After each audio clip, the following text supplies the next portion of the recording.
It's Tuesday, September 15th. Welcome to Market Foolery. I'm Chris Hill. Joining me today, Mr. Jason Moser. Good to see you, my friend. Howdy. How's everything going?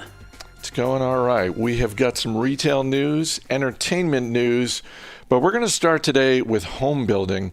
Lennar Corp's third quarter profits came in solidly higher than Wall Street was expecting. I know shares are down a little bit, but I don't know, Jason. I mean, Lennar's gross margins are improving, and the low interest rate environment certainly helps.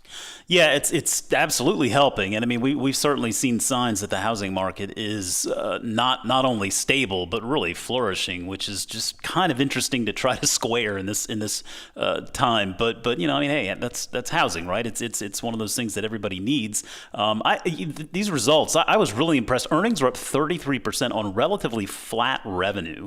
So I mean, anytime you have a company that can do that, I mean, you got to at least take note and try to figure out what they're doing to see if they can't keep on doing it.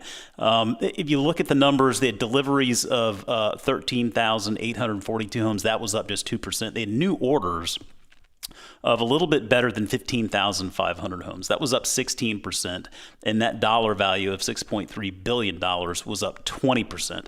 And, you know, also a strong backlog dollar value of close to $8 billion, up 4%. So all in all, what we're seeing and what management noted is that the fundamentals in the housing market are very strong, and that's supported, of course, by record low interest rates, as well as relatively continued undersupply of new and existing homes.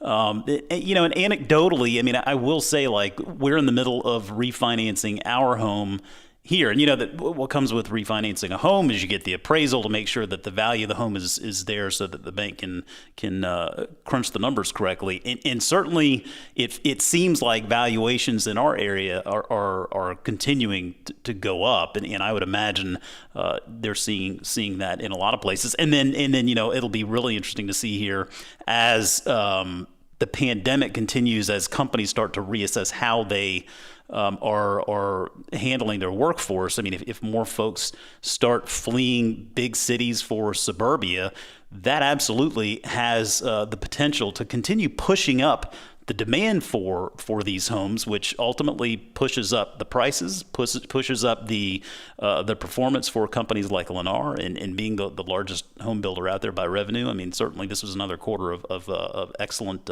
performance. And the stock, again, I know it's down a little bit today, but you look over the past year, it's up a little more than 40%. And it doesn't strike me as a particularly expensive stock. It's only trading about 11 times earnings. Yeah, I think you're right. It's interesting to look at the stock chart for a company like Lennar. If you look at the 5-year chart, I mean, you can see some relative underperformance compared to the market. But then you stretch that out over 10 years, and you start to see that outperformance. And I'm wondering, with Lennar, it strikes me at least that this is a business very focused on using this as a time to get lean and to figure out how to stay lean. And so, you know, one of the things that I was noting here with the company was that they are focused on trying to become land lighter. You know, in other words, not having so much land in their inventory that's sucking out that cost structure, so to speak. And if they can do that, and it sounds like they're able to do that, that will not only help the financials, it'll give them more flexibility. I mean, they reduced their years owned supply of home sites to 3.8 years from 4.4 years at the end of last year's third quarter. So you can see this effort to become leaner and to try to stay leaner. And if they can couple that along with their market share dominance as it stands, I suspect this is probably a good stock to own over the course of the next 5 to 10 years. Again, I mean, housing is always going to be subject to macroeconomic hiccups and concerns here and there, but it's still relatively stable because, again, everybody needs a roof over their head. Shares of Lowe's up this morning as Lowe's announces a partnership with Damon John from the TV show Shark Tank. Starting today through September 25th, small businesses can apply for a contest called Making It with Lowe's. And I like this. I mean, this to me is one more demonstration by Marvin Ellison, the CEO at Lowe's, and the commitment he and his leadership team made earlier in the pandemic to try and help small businesses, committing somewhere north of $50 million to do so. I mean, in this case, they're doing it in kind of a fun way, but I think if you're a Lowe's shareholder, you got to feel really good about the way this company has been performing in the, let's call it a year and a half, maybe we're up to 2 years now, that Marvin Ellison has been running the company. Yeah, I mean, I love this. To me, this is another great example of where our business leaders step in to really support and fill a void where our government perhaps is failing, right? I mean, you've got Congress still trying to figure out exactly how to pass additional financial assistance for folks who really need it. Small and medium-sized businesses are clearly some of the businesses out there that are suffering the most from this, and to see a national retailer with the status that Lowe's has jump in to do something like this is just very reassuring. And to me, you said it with Marvin Ellison, and I mean, I went back to my notes because we've been tracking Lowe's for a number of years here on the show, and I went back just a little bit over a year ago when I was looking at how things were shaping up when Mr. Ellison first took over. He was coming up on his first year with the company. I guess it was a little over a year ago, but the stock opened around $95 on the day that he started. And I noted at that point, it was like, Lowe's was having its fair share of challenges. You could look at this perhaps as a turnaround if you wanted. I mean, I don't think it was ever really a business in peril. And I noted, I think it's going to get better, if for no other reason than the market it serves, but also because I think that Ellison was a good choice as CEO, given his experience in the retail industry. And you fast forward today, you've got a stock closing in on $170 per share.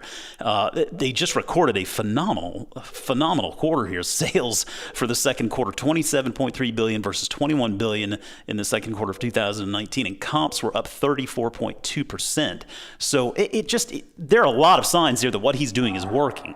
And then if you look at the actual comparison, looking at Lowe's compared to Home Depot, because that's the measuring stick we've always held it to, Lowe's is really holding its own there versus Home Depot as well. So it all takes me back to what we've been saying here recently. Remember Pepsi and Coke, right?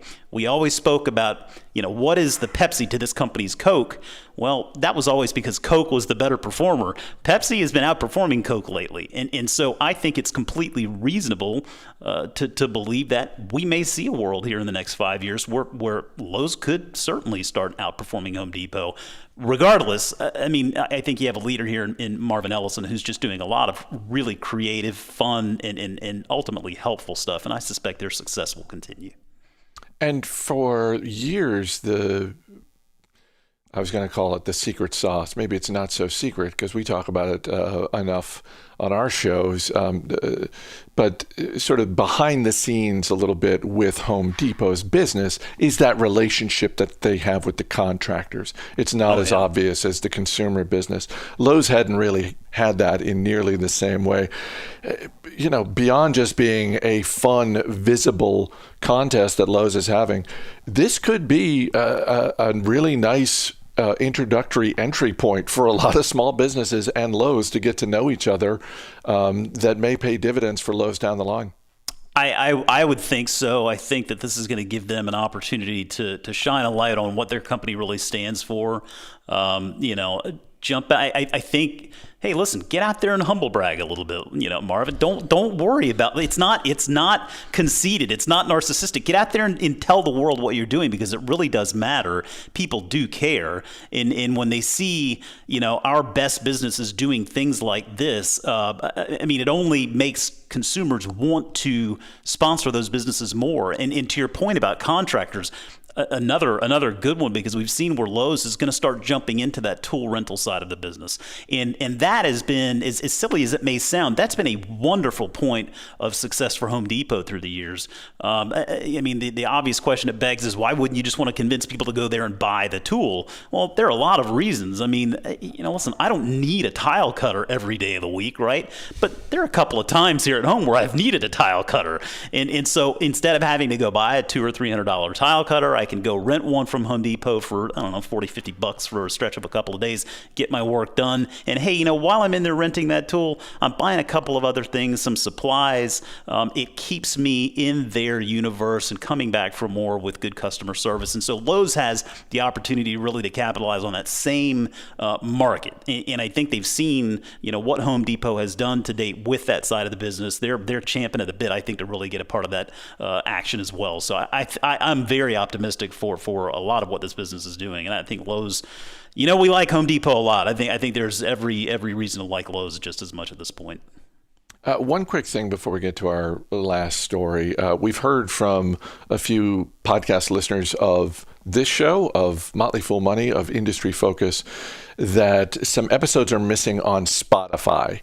So we are looking into that, but I just want to take this opportunity to remind the dozens of listeners out there, whatever platform you listen on, if there's ever a time where you don't see an episode, sometimes the problem is with us, but sometimes it is with the platform. So this is my periodic reminder. Always use fool.com/podcasts as your backup.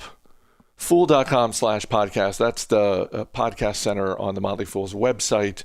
So again, particularly for the daily shows like Industry Focus and MarketFoolery, if you don't see an episode, double check at fool.com/podcast and see if it's there. If it is, the problems with your platform. Well, and fun fact for you here, Chris, is I got on my Twitter feed that podcast, our podcast homepage. That's my website link on my Twitter feed. That's so, because it always serves as a wonderful point of reference. It's where all of our great stuff lives under one roof. Extremely helpful. There you go. Viacom CBS announced today it is rebranding the CBS All Access video streaming service.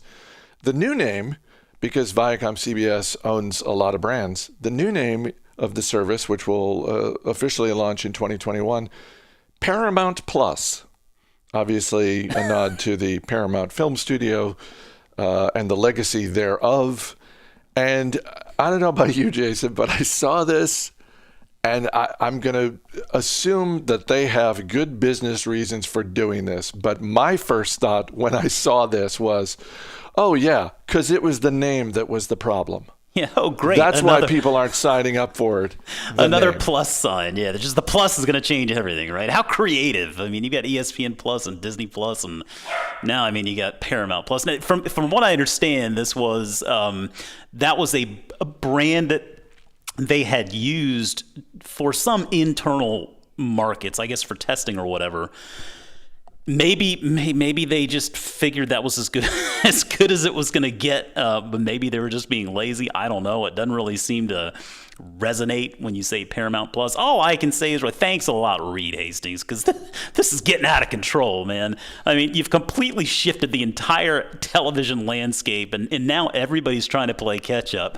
And what's happened is now we've just got this landscape of 1,000,001 separate apps with their own little stretch of shows that some people might want to watch, but as a collective, it's really hard to garner big audiences that want to pay for your service on an ongoing basis. And so what it does is it forces these legacy providers, whether it's NBC or CBS or what have you, it forces them to keep the advertising dynamic in their mix. It also forces them to keep prices low because you have to ask yourself, why are people subscribing? Well, they subscribe because they want to watch a show, or they want to watch an ongoing stream of shows from this particular provider. So then the onus is on these legacy providers to keep providing really great content that people can't get elsewhere, and that's fine if you can do that, but it's not easy to do. And I think a lot of folks, even with Netflix,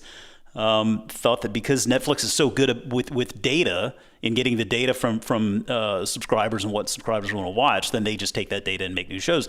I mean, that does work to a degree, but you still have to actually make a show that people really enjoy seeing, right? Data is only part of the equation. And so, you see, I think the struggle with a lot of these legacy providers is they're trying to figure out how to come up with just this ongoing library of content that can convince people to keep on paying for it. And I don't know necessarily that they will. I think that we're probably headed more towards something where we see aggregators like a Hulu, for example, bringing more of these apps into their platform so that it's easier to access, and perhaps rolling some cost into the cost of that Hulu subscription down the line. I will say, as a Hulu Live subscriber, I mean, we love that service here. I mean, it is cable light. And so, you have the option to pay for no commercials, so that the stuff you watch on demand is no commercials. And there's going to be commercials, obviously, with live TV. But yeah, it just seems like we've got this point now where it's such a littered landscape. It's utterly confusing. And it really does all boil down to content. I'm not sure that actually Paramount Plus has that yet. This is a service that actually launched well before Disney Plus. CBS All Access launched in the fall of 2014. As best I can tell, I don't know if you found this. I was doing some digging this morning. I couldn't find the number of subscribers just to CBS All Access. The announcements that I found from Viacom, particularly over the past year, combined the subscribers they had for CBS All Access and Showtime. Showtime OTT. And so the latest I saw was a month ago. It's the combined number for those two services, 16 million. By point of comparison, Hulu has 35 million subscribers. Disney Plus has more than 60 million. And worldwide, Netflix has 190 million. Yeah. And yeah. For those, and I say this as someone who is not a Netflix shareholder, but for those who look at Netflix and think, well, how much more can it grow? You tell me, of those streaming services, which one is the table stakes? If you're just starting from scratch, if you move to a new home, or or whatever, you just decide like, okay, what am I going to subscribe to? You're telling me Netflix is not on the list, but Paramount Plus is? I am not telling you that. I know you're kidding, and I don't think anybody would tell you that. I think that's a really important point to remember, because I think the table stakes point is a really good one in that. Netflix, I think, is the core. I think it is the core to anyone's or any household's entertainment strategy, right? I think whether you have cable or you're cutting the cord or you move or whatever you're doing, and then Netflix is always going to be a given. And one of the reasons is because it's clearly, affordable, but it also gives you a tremendous variety. It has a little bit of something for everyone.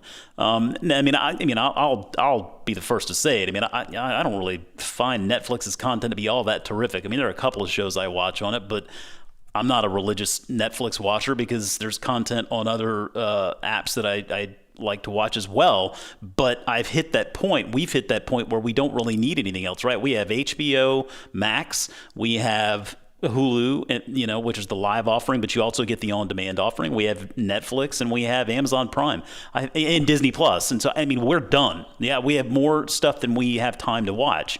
And I think that's going to be the problem that you see with a lot of these businesses. And they're going to play those cards very close to the vest in regard to subscribers, because when the numbers aren't that great, you don't want to lob that out there. Oh, hey, look, we got 10 million subscribers. Really? That's you're boasting that? Because, when you compare it to their competitors, it's not really something to boast about.